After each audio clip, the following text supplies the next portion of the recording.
when no one seems worried, but when it seems like everything's tickety-boo, that's 90s. when I really worry. In the 90s, Yeah. things were sort of, I mean, they weren't, but they felt tickety-boo. Yeah. That's when I really worry, because I think, well, that's too good to be true. What the fuck's going to go? At the moment, everyone's like, this is fucked.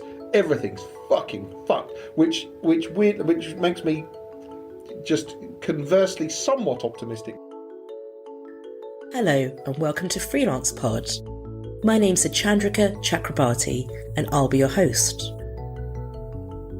Freelance Pod is all about how the internet has changed the world of work.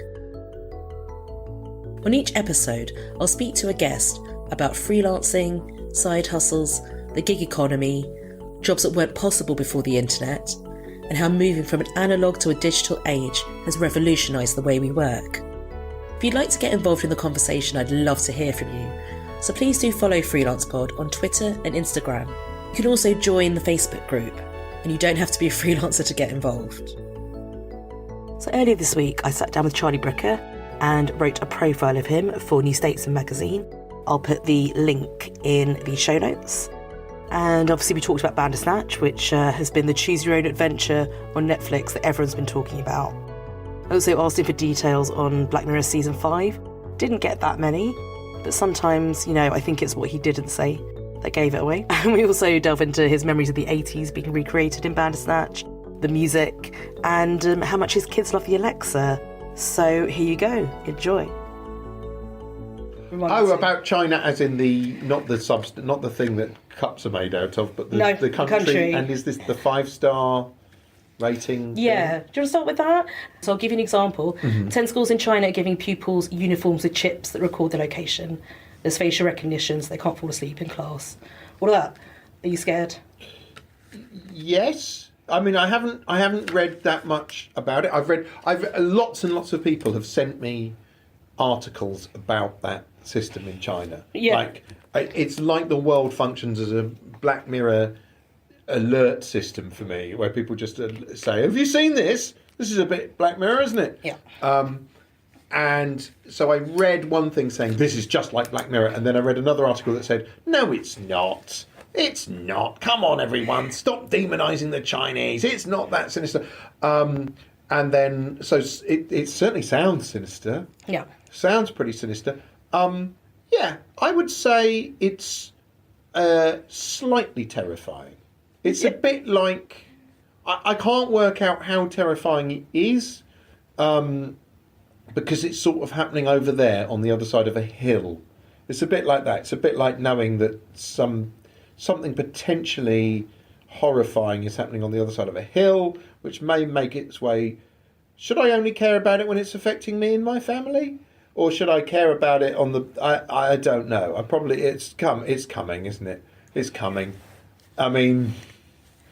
Yeah. Is it the worst thing China has to face at the moment? Probably not. Probably not. I mean, there's climate change. There's that. I mean, let's keep it light. But, there's plenty of challenges in the world at the moment, aren't there? Yeah, it does seem like... yes, you could and can, and people do use technology to keep people in line. We sort of do it to ourselves, generally, it seems. By which I mean we behave we allow ourselves to be judged by everyone else. Anyway, like that social media has become a sort of a formalised way of trying to gather your own sense of self-worth in society, or your position in society, hasn't it? There's lots of sort of numbers. Cold hard numbers attached to it. It's a bit weird. So we sort of, can you imagine if there wasn't if Twitter and Instagram and Facebook didn't exist, and then suddenly the government forced us to all take part in it tomorrow? We'd be outraged. Similarly, if they gave us like Amazon Echo devices and said, "Here, put this in your house. Oh, it's all right. You can just ask it what the weather's like, and it'll play Rihanna any time you want it to. It will record everything you're saying and doing." But I've got one. I bought one. So have I. Yeah, because I literally bought one because I thought I should have that in my house because it will help me think of Black Mirror ideas. And lo and behold, it did. Really? Yeah, because you just get observations very quickly that things that, like, on about day 3, so I've got kids who are 6 and 4 years old, and they immediately took to this thing like a duck to water. And, you know, they just amuse themselves by saying, Alexa, fart! And she'll play, like, fart sounds and stuff like that. Is she? Yeah. All right, I'm going to try that. Well, I think it's a skill that you have to... So somebody programmed this, and it's just, so you only have yourself to blame. if you say, Alexa, play fart sounds, there's, like, something on Spotify or, like, one of those services, an album of 1,000 fart noises. This is the content I came here for, thank you. Exactly. So they were doing that. But then very quickly, they started... So one day, after we'd had it for about a week, our 4-year-old walked into the kitchen and went, Alexa, I mean, Daddy, where are my shoes? And I thought, right, that's I know what role I fulfil in your bloody life. And then we went on holiday. And we went into a hotel room, and the kids walked in and went, Alexa, and I went, there's no Alexa here. And they went, yeah, I know. I was just seeing if there was. And so I was just saying it so I'd hear where she was if there was one, Dad. And I thought, all right, fucking hell. That's quite smart. It is. Well, because they're cleverer than me. They're just checking before Our they start 6-year-old talking. watches, like, he's obsessed with, he watches videos of Minecraft and Roblox and stuff like this, and he's obsessed with, and he watches videos of people playing obscure Super Mario mods where they've modified levels and stuff like this. He sort of knows everything there is to know about Mario. Anyway, sorry, I digress. Do you want to make something that they can watch? Is that on your mind? Well, they can watch my stuff eventually. Yeah, exactly, but not for quite a while. It would be nice. I mean, it would be good. It would be a challenge to do a U certificate. I mean, are any of our episodes maybe? Hang the DJ. Well, there's a bit of sex in that. Yeah. Nosedive is. Oh no, there's a bit of swearing in that. The breakdown at the end is very hard to... There's a lot of sweary and a woman with a knife. Hang the DJ's closest if you don't mind sex and bad language, basically. God, that's depressing, isn't it? No, because remember watching TV with your parents when you were a kid? There was always a couple of scenes you're like, why am I here with them? True. Always. So actually, I think things have got better in that respect. Our 6-year-old will not watch Doctor Who. Our 4-year-old likes it. The 6-year-old will not watch it because he's terrified of it. And he gets angry when you say, look, it's for the whole family. He goes, it is not a children's book, it's for grown-ups. Anyway. So he's got a while before he watches Black Mirror. So with a choose your own adventure, is that something we could use in elections? If voters had seen how a Leave or Trump vote might have panned out, Oh, I see. would they do something different? That's the fantasy, isn't it? Yeah, but then, possibly like a VR headset that you have to put on, and it boils down the next 10 years as an experience it takes you 2 minutes to experience. So you see the ramifications of your decision. I guess. I mean, they're already a choose your own adventure, aren't they? Could you have scripted the last 2 years, even with all the twine and everything? No. No, and it's been very odd because obviously I've been very, very busy doing this. So and because I haven't been doing the wipe shows, I've deliberately not been watching the news, because why the fuck would I want to do that when I had to spend years watching it? So I've sort of deliberately not. And what's depressing is the news seems to be stuck as well. It seems to be stuck in shit mode. I don't think that was the door. It seems to be. Oh, it's the tea. Thank you very much. The news seems to be stuck in shit mode, doesn't it? It's like it's just Brexit all day long, every day. It's just like Brexit deadlock. No one's happy. Everyone wants a way out of it, and there doesn't seem to be one. Constantly. It's just a joke. I've just kind of stopped listening. It's really nice not being in a newsroom, actually, because I don't have to pretend to care now. Right. Well, I mean, what the problem is that you sort of have to care, but it's depressing, and also it sort of seems to be. It's like stuck in the mud, isn't it? I don't think any of it's happening. It's all rubbish. Well, yes, I sort of hope.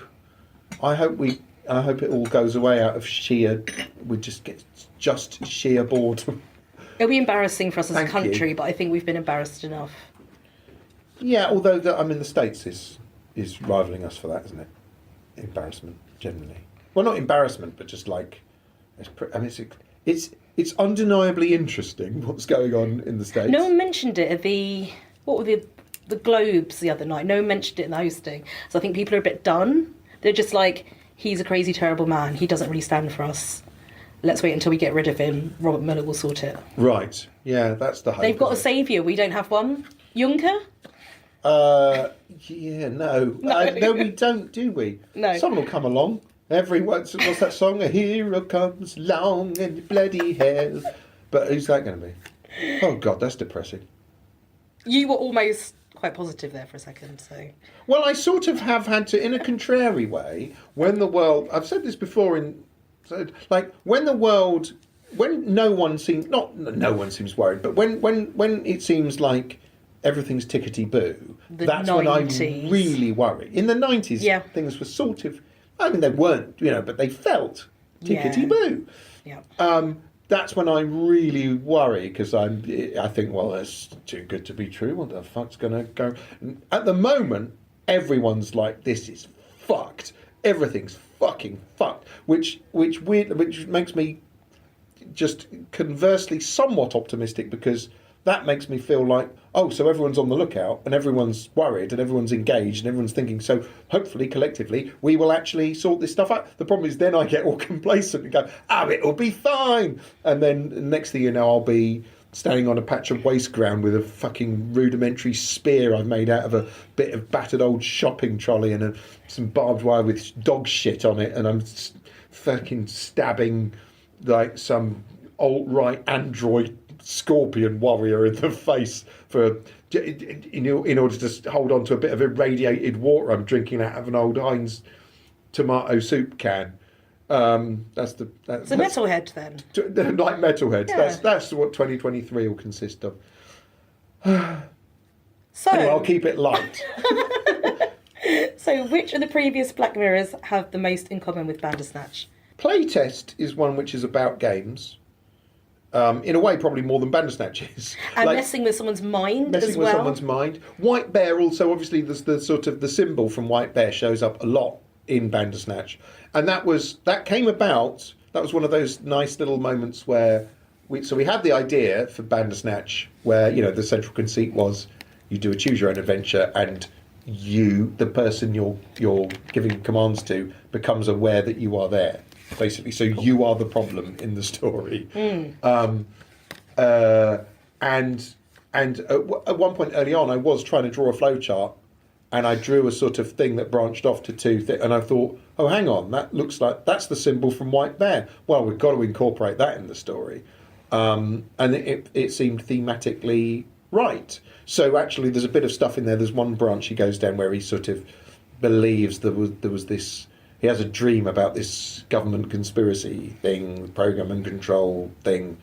No one has noticed there was meant to be a thing in there that it says PACS on it, and there's a British lion symbol, which is meant to be the thing that Jerome F. Davis saw in the past somewhere. That's PAX, which is this lion figure. Yeah, it's on the LSD thing. Yeah. Yes, so it was meant to be the British lion was sort of what PAX. Anyway. So that tied into White Bear, and that was sort of what that was all. So it sort of nods at quite a few. And the episodes. ending where it's revealed as a film set, which is probably my favourite ending. Oh, I like that one. Yeah, I think that's Finn's favourite ending. Who was playing Stefan. I think that's his favourite ending. He said the other day. I do like that one because it's so stupid. Now, originally that whole fourth wall breaking Netflix path, originally that was a bit more hidden, and you couldn't get to it.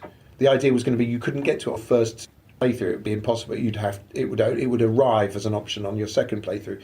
But we opened it up earlier on because it was so different to the other paths that we thought it was worth doing that. It can slightly jar with people because it's such a tonal shift. So it does slightly affect how some people I think react to the whole piece. It depends on whether they chose the symbol or Netflix, if they had those choices at that point. Anyway, I digress. What did I even ask you? I asked you which of the previous members. That's fine. I think there's there are some shows on at the moment where people are trying to take back control. So have you seen The Fix with Jimmy Carr? It's probably, you haven't seen it. I haven't seen it yet. That's which is on Netflix. And it's like people solve problems. And you've got Ed Miliband's podcast, Reason to Be Cheerful, which is like you get him, a comedian in, and they say one policy which would change the world. Yeah, solve everything. And there seems to be this kind of thing of giving people power to make things better. It feels like with Bandersnatch, we were torturing a guy who was already not super well. Yes, although you know what, he's not real. And there's an ending where he gets a nice closure. And yes, with his dad's severed head looking. Oh no, at there's him. also what? Have you got the train ending? Have you had yes. That one? So he ends up dead. Yeah, he's happy. He's at rest. So I've come on this Black Mirror. It's interesting. Some people have been like, well, why? I just want an ending where his game gets 5 stars and he's happy. You're like, yeah, but that would have been so fucking boring. No, you can't have it. You say you want it because you're coming at it from that's maybe from a I want to beat the game perspective. But really, it may well have been quite... maybe we could have done that. Maybe we'll do an expansion pack. Was there anything that particularly informed your recreation of the 80s? Because there's something so... like I was born in the 80s, so I don't... I unfortunately was born in 1971. You probably have real memories. What was influencing you when you were recreating? Well, a lot of it was my memories of it. David Slade as well, the director, remembers the 80s. I think he used to work briefly for Gremlin Graphics, which was a computer game company at the time. And so I was born in 1971, so I was 13 in 1984. So you have proper memories. And incidentally, the choice of 1984 was not really a nod to Orwell or anything like that. It was literally, I thought, well, the Spectrum was created in 1982, hit it big in 1983. By 1984, people were making serious money. This was when the sort of video game crash stuff was about to happen, where it all went tits up. So that was why it was set in 84. But I remember, going into W.H. Smith to look at computer games and stuff like that. So that was a weirdly emotional moment for me, was going into our W.H. Smith that we built in Croydon. Yeah, it was really nice seeing the old logo in the bags. I know, it's like weird, because you go into Smith's now and it's like a dystopian present. It's like... It's just too neat and sleek. Oh no, the one in Ealing is like a fucking wasteland. It's like, I mean, the ones in railway stations are still really well stocked, but the one in Ealing, it was just a bit like people seem to just go in there for the post office. Yeah. Basically. But no, all of that I remember very, very well, and the days of loading games off a cassette tape, which would take 5-10 minutes on the Spectrum with rubber keys. I remember all of that was very evocative for me, because I'm 1,000 years old. And also I we did want to deliberately, we wanted to...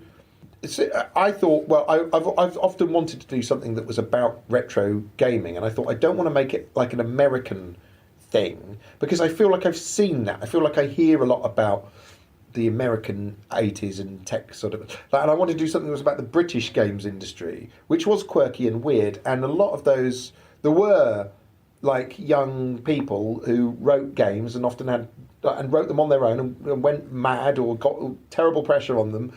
But there were these weird, quirky, odd, very British games where a lot of the companies that were making, a lot of the individuals in the companies that were making those are now like pillars of the video game establishment, as it were. So you can trace, because the Grand Theft Auto games are written in Scotland, and I can see the same DNA that would have been in Spectrum games, the same sort of weird, idiosyncratic humour.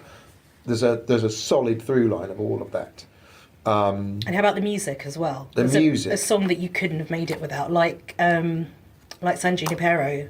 So which one do you think is Relax or... I really like the fact that, you know what? So there's a bit where you get to choose an album. Yeah. And to be honest, so there's Tangerine Dream, or you get to choose, which yes. I would say that's the best choice. Yes. And then the other one was going to be Kraftwerk, but they wouldn't let us clear it. It was going to be Radioactivity by Kraftwerk. We couldn't clear it. That was, even though those are not from the 80s, but those are albums. My dad had both of those albums. I remember listening to those a lot and thinking, this is fucking weird. Yeah, we got Relax on there. We got we want it again. It's a lot of it, Tangerine Dream, obviously. Bit of Eurythmics in there. We've got a lot of British sort of synthy, and there's Making Plans for Nigel, which again is not not a song from the '84, but a lot of that stuff. It's again very so we wanted it to feel like a British early 80s, rather than so we would be differentiated from like Stranger Things and things like that. So it's and I don't think you see Britain of the early 80s often evoked in things. I guess Pride did it. I think there was once BBC4 did a sort of biopic of about Sir Clive Sinclair once, and apart from that, I don't think I've seen that sort of side of the 80s recreated. For me, it was like fun having, like, if you look carefully, there's early editions of Viz on Colin Rittman's table. There's like copies of 2000 AD. Stefan is at one point when he's on LSD laughing his head off and reading Bachelor Boys, the Young Ones spin-off book that came out. So those sorts of things as well were extremely evocative for me. Yeah. So in one of the endings, when Colin's daughter turns up, you were having fun with the newspaper front page and the tickers and things, and there was something about the CEO of Smithereens sitting in front of Parliament or Congress. Is that a hint for an episode in season 5? Of course, you're not going to. I wouldn't take any storyline hints from anything, though. I would say that there might be words and things like that in there, but like there's no. I don't think there's any storyline hints. So what does season 5 look like then? What can you tell me about it? I can say very little, but I can say it's a coming. It will be this year, so not too long to wait. And again, it's sort of different to other seasons. And that's basically all I can say. Because we've been you may have noticed we've got more and more secretive, which is why we put this out like with very little warning. How much have you got left to shoot? Have you still got to write stuff for season 5? We'd already started shooting before we did Bandersnatch, so it wasn't like we didn't pause season 5 to do Bandersnatch. We were at one point we weren't sure. We were maybe going to have Bandersnatch be part of season 5, and then it made more sense to do it as its own standalone thing. So we've got other stories which are all complete, and then there's bits and bobs we've got to do on something else. Okay, well, thank you. Thank you. Sorry, I have to be all really cagey about it. You do. You definitely do. This is more fun. So thanks to Charlie Brooker for talking to me about Bandersnatch and Black Mirror and all things that are technological and terrifying. If you'd like to get involved in the conversation, I'd love to hear from you. So please do follow Freelance Pod on Twitter and Instagram. You can also join the Facebook group, and you don't have to be a freelancer to get involved. If you enjoyed this episode of Freelance Pod, please do rate and review us. This helps other listeners find the podcast. Don't forget to subscribe so you get a notification every time there's a new episode of Freelance Pod. Thanks for listening. Goodbye.